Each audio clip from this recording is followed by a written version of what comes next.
Coke স্টুডিওর গত কয়েকটা গান আমার কোনোটা এভারেজ লেগেছে, কোনোটা খুব ভালো লেগেছে, কোনোটা ভালো লাগে নাই। এইটা আমি গণমাধ্যমে না, আমার ফেসবুক প্রোফাইলে লিখেছি। ক্যাফে ক্যাফে মোহিনীর ঘোড়াগুলির এবং গৌতম দার সন্তান এতে পারফর্ম করেছে আমার খুব প্রিয় শিল্পী, সাবেক শিরোনামহীনের এবং বর্তমান আভাস ব্যান্ডের কণ্ঠশিল্পী তুহিন ভাই, এবং গৌতম দার ছেলেটির একটি ব্যান্ড রয়েছে খুব পপুলার। আমি স্যাটার করে শুধু লিখেছি এই ছেলেটি কে। আজকের গুগলের যুগে এসব বিষয় জানা আর একটুকু যদি আমি না জানি সেটাও আমার অজ্ঞতা। উনি বলেছে বাংলাদেশি লিরিক নাকি নেকা নেকার লিরিক হয়। আজম খান, আয়ুব বাচ্চু থেকে শুরু করে আজকের আর্টসেল থেকে শুরু করে এইসব লিরিক পয়দা করতে মানে মুখ খারাপ আসে যে কমিউনিটি গাইডলাইনে পড়ে যাবো বলে কিছু বলছি না। তো মোদ্দা কথা, আমরা আসলে স্যাটার, ক্রিটিক এগুলো ব্যক্তিগত আক্রোশ হিসেবে নিই। দেখেন,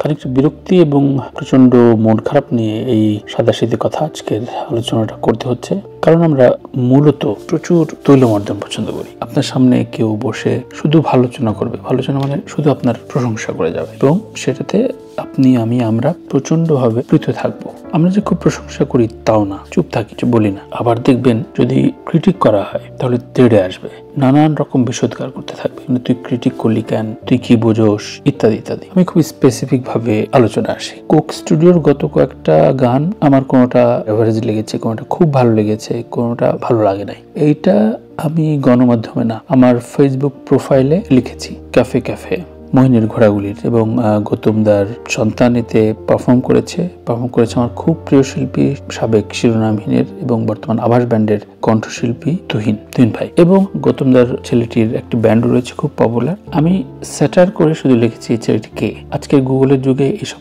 বিষয় জানা আর একটুকু যদি আমি না জানি সেটাও আমার অজ্ঞতা। কিন্তু আমি লেখার যে প্যাটার্নটা ইউজ করেছি, যে দেখেন, রবীন্দ্রনাথের ছেলে কিন্তু রবীন্দ্রনাথ হয় না, অমিতাভ বচ্চনের ছেলেও অমিতাভ বচ্চনের মতো অভিনয় পারে না, কিন্তু তাই বলে ক্রিটিক করা যাবে না। দেখবেন কমেন্ট সেকশনে আমি একটা লিঙ্ক দিয়ে দেবো, আমার প্রোফাইলের লেখাটির লিঙ্ক। দেখবেন কমেন্ট সেকশনে তেড়ে আসছে, মানে ওর বাপের সম্পত্তি, ওর যা খুশি করবে। একজন ইন্ডিয়ান ভদ্রলোক, মানে অভদ্র বলবো, অভদ্রলোক অবশ্যই, খুব অভদ্রভাবে কথাটা বলেছে, কোট আনকোট অভদ্র, কারণ উনি বলেছে বাংলাদেশি লিরিক নাকি নেকা নেকার লিরিক হয়। আজম খান, আয়ুব বাচ্চু থেকে শুরু করে আজকের আর্টসেল থেকে শুরু করে এইসব লিরিক পয়দা করতে মানে মুখ খারাপ আসে যে কমিউনিটি গাইডলাইনে পড়ে যাবো বলে কিছু বলছি না। তো মোদ্দা কথা, আমরা আসলে স্যাটার, ক্রিটিক এগুলো ব্যক্তিগত আক্রোশ হিসেবে নিই। দেখেন, তুহিন ভাই আমার এত প্রিয় মানুষ, প্রাণের মানুষ থাকে না, কিন্তু আমার মনে হলো যে এটা নিয়ে একটা লেখা উচিত। তুহিন ভাইকে একটা মিসইউজ, প্রথমে একটু অংশ গানটা গানো হচ্ছে, তারপর শেষে একটু, তো আমার কাছে মনে হচ্ছে যে এটা তুহিন ভাই অসম্ভব সুন্দর লালন করেন। তার নিজের লেখা প্রচুর গান আছে, তার নিজের গাওয়া অনেক গান আছে, সেগুলো অনুমতিক্রমে একটা নতুন ভার্সন করাই যেত। আর ব্যক্তিগতভাবে বিভিন্ন রকম আলোচনা তৈরি হবে একটা কাজে, কারো ভালো লাগবে, কারো মন্দ লাগবে, কেউ এটা নিয়ে আলোচনা করবে, কেউ আলোচনা তুলবেই না। ব্যক্তিগত প্রোফাইলে আলোচনার বিষয়টি এইভাবে বিষোদ্গার করাটা খুব স্পেসিফাই করে যে আমরা আদৌ, মানে আমার তো প্রায় 30 বছর হলো এই বিনোদন সাংবাদিকতা করছি, আমি বিনোদন সাংবাদিকতাকেই মেন স্ট্রিম হিসেবে রাখতে চাই, বলতে চাই। যদিও অনেকে বলে যে না, আমি বিনোদন, তুমি আসলে মানে জাতীয় পর্যায়ে, আমি মনে করি গণমাধ্যমের অন্যতম মেন স্ট্রিম বিট হচ্ছে বিনোদন, এটাকে আবার জাতীয় পর্যায়ে ভাবে না। মানে পলিটিক্স আর ওই কামড়াকামড়ি ছাড়া আপনি কোনো কিছু মেন স্ট্রিম বলতে পারবেন। এটা নিয়ে আরেকদিন তর্ক করব। আজকে যে বিষয়টি নিয়ে বলছি সেটা হচ্ছে আমাদের ক্রিটিক বা সমালোচনার হার কেন কমে গেল। কারণটা হচ্ছে ফেসবুক। দেখেন, যখন ফেসবুক ছিল না তখন যায় দিনে প্রথমে পুরো পৃষ্ঠা, 2 পৃষ্ঠা, 3 পৃষ্ঠা করে বেরোতো টেলিভিশনের বিভিন্ন নাটক, অনুষ্ঠান, গানের সমালোচনা, ধীরে ধীরে সিঙ্গেল কলম পর্যন্ত চলে আসছিল। কিন্তু ওইটা পড়ার জন্য ওইটাতে কোন একটা ক্রিটিকে তার নাম থাকবে বলে অনেকে মুখিয়ে থাকতেন। বিশ্বের সব জায়গায় ক্রিটিকটা খুব সমাদৃত। ক্রিটিক মানে আপনি অসম্ভব ভালো করেছেন, অদ্ভুত মোহনীয় মুগ্ধতায় আমি চারপাশ যেন এক অতুলনীয় অনুভবে আমি জড়িয়ে গেলাম, মোহাচ্ছন্ন করে রাখলো আমাদের এই ভাবুলতা, এই ভাবনার জগৎকে আপনি কত দীর্ঘ প্রশস্তি এনে দিলেন, তা যদি আমি লিখে বোঝাতে পারতাম তাহলে নিজের আত্মতৃপ্তিময় একটা গদ্য হয়তো আপনাকে উপহার দিতে পারতাম। এই যে লাইনগুলো বললাম, এই লাইনগুলো কিন্তু আমরা পারি, আমরা যারা লেখালেখি করি, ক্রিটিক করি, এই প্রশস্তি গীতি আমরা কিন্তু বলতে পারি। কিন্তু এটা তো স্পেসিফাই কোনো বিষয় না।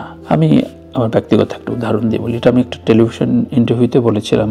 আমার সাথে সৈয়দ মঞ্জুর ইসলাম স্যার ছিলেন, বাংলা ভিশনের সেই ইন্টারভিউটা ছিল। আমি বলেছিলাম যে আমার বইয়ের যে ফ্ল্যাপের যে ভূমিকা, সেখানে আমি চাইছি যে কেউ খুব স্পেসিফিক ভাবে করে যাতে লেখে, কারণ লেখকরা যদি লেখেন তাহলে সত্যিকার অর্থে একটা ক্রিটিক দেন, তাহলে সেটা একটা মূল্যায়ন হবে। তো সাধারণত ফ্ল্যাপে কিন্তু খুব বেশি খারাপ কথা লেখা হয় না। তারপরও আমি এমন কিছু মানুষকে বেছে নিলাম যারা সত্যিকার অর্থে এই সব জায়গায় সৎ থাকবেন। তো আমি দুজন, আমি নাম বলছি না, তাদের অসম্মান করা হবে, যদিও খুবই তাদের নামের সাথে মোহযুক্ত যে সম্পর্ক, সেই সম্পর্কের মতো কাজ করেননি। তাকে বলেছি যে আমার একটা বই বেরোচ্ছে, তো বইটি পড়ে যদি আপনি জাস্ট কয়েক লাইন লেখেন। তো খুবই আগ্রহে রাখলেন, এবং রাখার পর তো 10 দিন 20 দিন চলে যায়।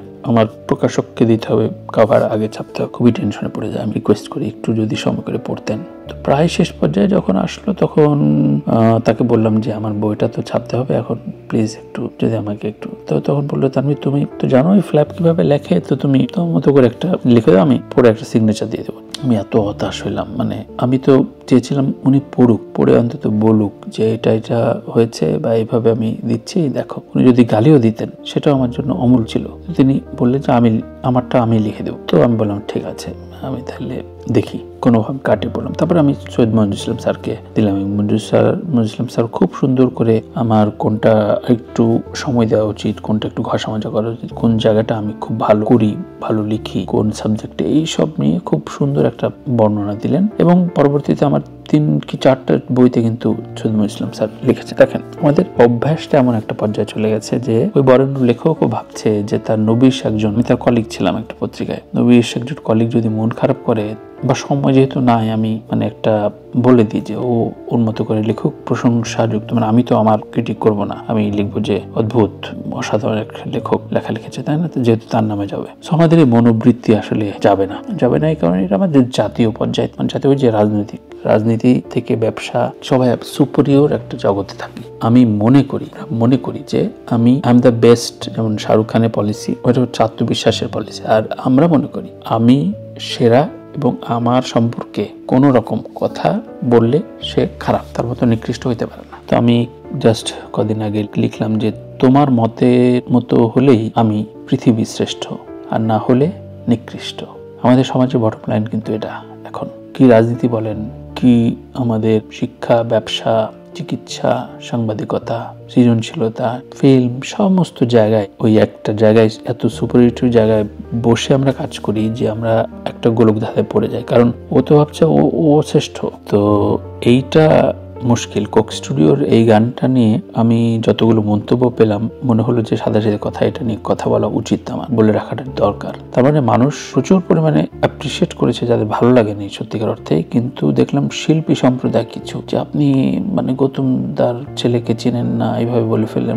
আমি তো তুহিন ভাইকে বলছি, আমি তো ওই ছেলে, গৌতম দার ছেলে ঠিকঠাক গাইতে পারবে না, এটা একটা ধরে নেওয়া যায়। বটবৃক্ষের নিচে অতটা, যদি ওর ব্যান্ড প্রচন্ড জনপ্রিয়, কিন্তু কেন আমি এই ধৃষ্টতা, সমালোচনা করা যাবে না আমার প্রোফাইলে। তো এই উপায়, এই অবস্থা তৈরি হলে সৃজনশীলতা হয় না, অন্য অনেক কিছু হয়। তৈলমর্দন ভালোচনায় একজন রাজা স্বৈরাচার হয়ে যায়। তৈলমর্দন ভালোচনায় ব্যবসায়ী 2 নম্বরই জিনিস দিতে দিতে অনেক টাকা পয়সা কামাই করে ফেলে। তৈলমর্দন, এইসব ভালোচনায় আমাদের শিক্ষা ব্যবস্থা শেষ হয়ে যায়, কিন্তু মানুষ হয় না। ধন্যবাদ।